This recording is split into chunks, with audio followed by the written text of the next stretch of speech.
electric company is doing. They have applied not but one rate increase, but two.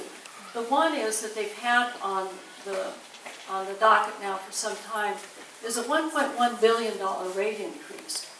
But the one we were talking about yesterday is a fund that they're asking the PUC to set up. It's a wildfire fund. And they're asking for all of us to put money in it.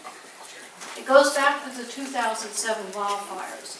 And if you remember that the arm of the PUC, their Consumer and Protection Agency, they faulted SDGE for causing 3 of those 07 fires, the Witch, the Wahito, and the Rice fires. There's no question about that. They caused 3 of those fires. SDGE had insurance, but they didn't have enough insurance. So the cost to them over what their insurance has paid so far is what they're asking for ratepayers to put into this separate account. Now, it's not just for those 3 wildfires, but what is unprecedented about this request is that they want all future liability taken care of too by us ratepayers. So in other words, any fault of theirs in the future for their wires, poles, or whatever, they want us to pay for, which provides them no incentive to what they call harden their infrastructure. That is, change out the wood poles to steel poles, which they finally started to do, what, about a year ago or so? You'd have thought they'd have learned that lesson back to 1970, and then for sure in 2003, but they didn't even start talking about it until 2007. So anyway, they have a responsibility. They have a responsibility to make their infrastructure as safe as they possibly can, and they failed to do that, and they've been found negligent. And not only that, they impeded investigations into the safety of their infrastructure. I'm talking about the wires and the poles and all of it.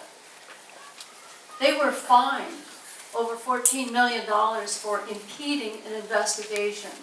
So Senator Keogh and I had asked for the PUC to come to San Diego to hear from the people of San Diego what they're trying to do to us and how unprecedented this is. And by the way, the 2 other utility companies in the state were originally a part of this proposal. They both pulled out. They know better. SDGE, it's their proposal now alone. So the cost, if you listen to an SDGE spokesman, they would say the cost may be, $100, $200 a year. Well, that may not sound too bad. The problem is what they're not telling you is there's an unknown cost out there. Because if they want us to pay for all future liabilities, then who knows what that cost would be. I mean, it could be $500 million, it could be $1 billion, who knows. Plus, they can continue to go the ways that they do. So they broke the rules, they made mistakes, and I've always been taught, like I'll bet you have in this room, that if you make a mistake, you pay for it. Sometimes that's hard. I mean, you have it, I'll bet you all have insurance. Or if you can't get insurance, you assume the liability, but if you're driving a car, you have insurance. If you don't have enough insurance, you don't ask somebody else to pay for it. You got to pay for it one way or another. You're going to pay the bill. They should do the same thing. That's what the hearing about. And I emphasize, this is unprecedented. It has never occurred before that they have asked ratepayers to pick up future liabilities, not at the least the current liabilities that they face. This is bad public policy. It's the worst that I have ever seen come across for San Diegans. And the worst part of it, there were people there who'd been burned out. Remember those fires? 200,000 acres burned, about 1,800 homes and structures lost, 2 people died. Oh, and then the other point that I made yesterday, from 2007, and not up to 2011, I quoted some numbers on the bonuses that both SDGE and SEMPRA had paid for their top executives and managers. And the total was about a little over $100 million. This is at the same time that they're asking us to pay for this. And people lost their lives. They're giving out bonuses to their top managers. And Sempra Energy, the parent company of SDGE, and frankly there's no difference, there may be a legal difference, but there's no difference. Their profits in 2011, $1.1 billion. Now they can well afford to pay. Our problem is it's a monopoly. We don't have a choice. And the difference here, I don't have a problem with businesses making profit. That's what businesses do. That's what they're supposed to do.